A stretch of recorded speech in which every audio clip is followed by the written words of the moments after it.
Hey, relax.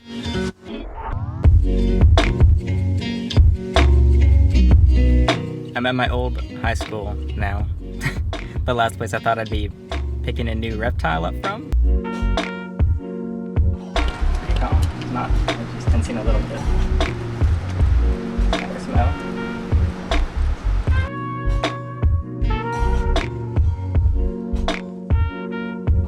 Oh, hi. Coming out for a visit? We're nice and active. Well,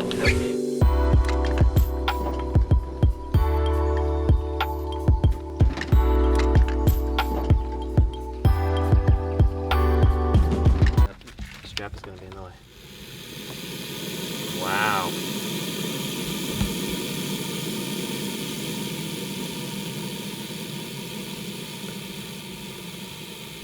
She's like freaking possessed.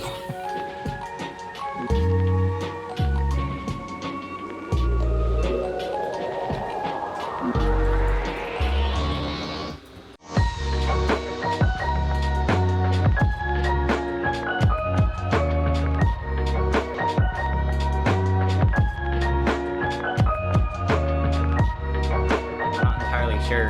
There were quite a few people that were confident that she would never be okay with handling.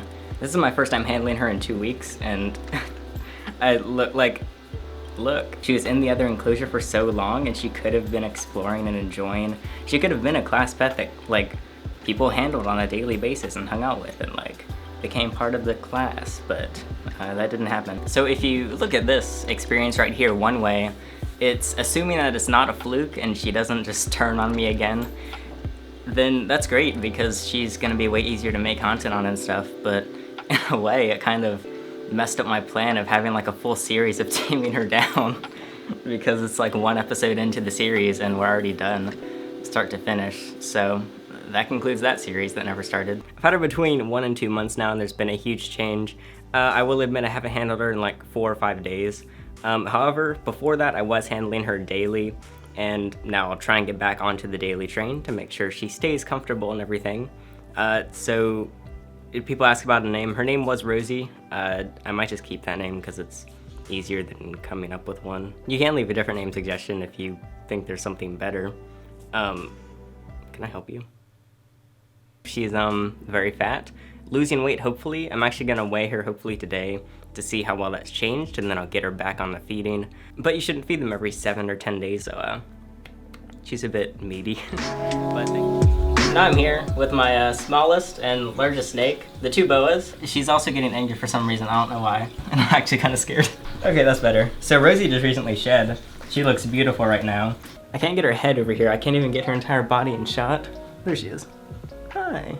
Okay, yeah, so this is Bowie, the boa constrictor Bowie. I got a video before I took her out, because when you see her in the enclosure, she looks oddly small, like you could just pick her up with 2 hands, which is kind of what I do.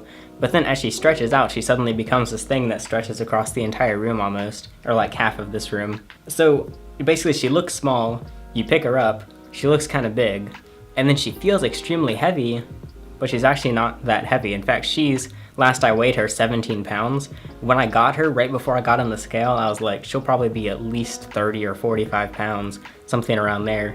And then she was like 19 at the time. And then she's lost a little weight because she was overweight before when I got her. But she's very dense for sure. And I think it's that muscle that really holds onto you tight that kind of convinces you that it's weight when it's actually just more strength.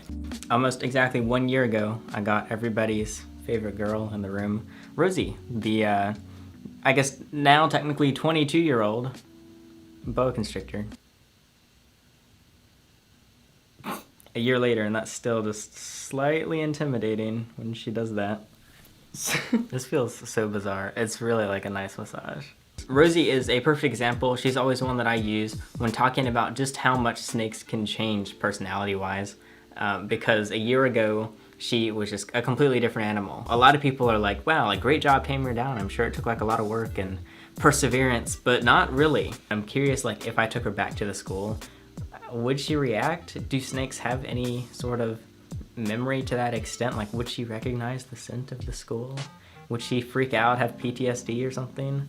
Some like Vietnam flashbacks of being in the back of the science room? Probably not, but it's I'm still curious, I guess. You might be able to tell from my voice I'm kind of tired because I've been trying to shoot lots of content of her, and it's, oh yeah, let's do some squats. What is this video? I thought that I would do a video on old age in snakes because I think that one of my personals is actually getting close to that point. Yeah, I got her June 4th, 2018 when she was 21 years old, which makes her over 23 years old. And I think it was like a month or so to get Rosie to eat from tongs. And eventually she did start doing so, and she did that for a few months. But a few years, I mean. But a few months ago, she actually stopped tong feeding, and she completely refused food, which I thought was bizarre. So I just left it in her enclosure overnight, and it was gone the next day. So she actually reverted to eating when I only leave the mouse in her enclosure. So I did actually get to see her eat because I came in right as she was starting to swallow the food, and she just had a bit of trouble. She did it very slowly. She was very low energy, and it took her a very long time to just even figure it out. In addition to this, I could tell she did start to not really lose weight, but instead lose muscle mass, and she became weaker. I am just pretty sure that Rosie is simply reaching the end of her lifespan.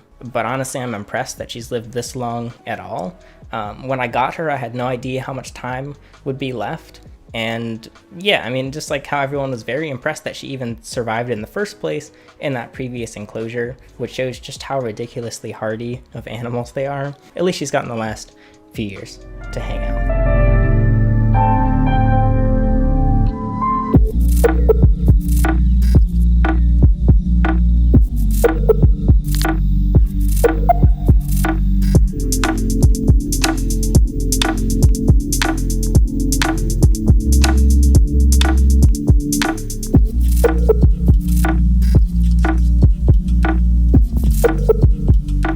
Because like they're large, but it's all relative, I guess. Oh no, oh no, oh no, she's unplugging it.